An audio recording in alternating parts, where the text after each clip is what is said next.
I've always kind of known before, but this movie really cements the fact that being a girl is hard.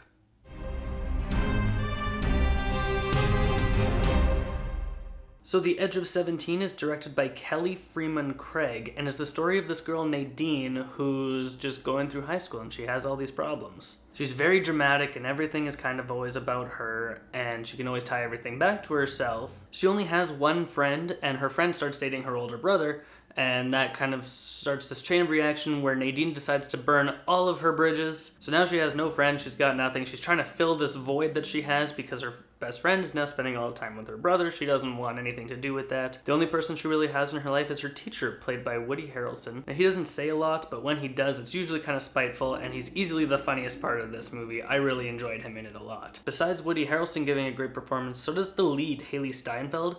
The only thing I've really seen her in before was the remake of True Grit, and I really liked her in that, even though she was kind of young. We see her character Nadine going through a bunch of different emotions and stuff. We see her dealing with a death in the family. We see her dealing with her sister dating her brother.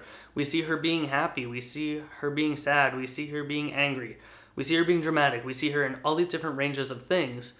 And that really just shows what Hailee Steinfeld as an actress can do and what she brings to this character to make it really seem like a real person. All of the characters in this movie actually really seem like real people, and the movie feels like real life. It doesn't seem watered down. It's not like a condensed version. This is what kids today have to deal with. This is what they're living with. This movie is a lot like Game of Thrones. Not a lot of happy stuff happens, but when it does...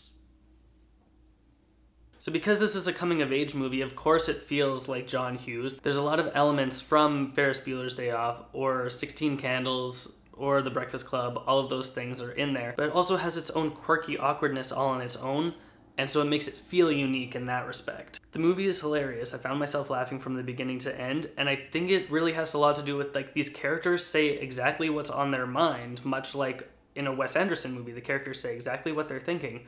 So when they're using language like that, it is really hard-hitting and hilarious because you don't expect characters in movies to say exactly what's on their mind, and it really plays up well for the comedy in this movie. As far as negatives for this movie, the beginning is a little choppy, but once it finds its footing, it feels a lot smoother. The pacing gets better as the movie goes on. So because the movie is trying to show you how Nadine got to be the way she is, it really passes over a lot of time, and that just feels a little choppy and jumpy.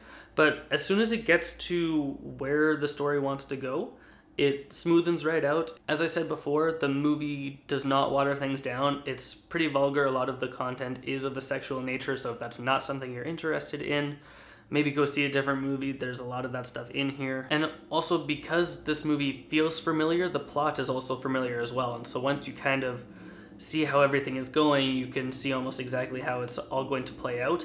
But that's not so bad because it's shown in such a fresh and interesting way. It's not something I'm super worried about. At the end of the day, I thought this movie was good. I'd recommend it, and I would say that The Edge of 17 is top-notch.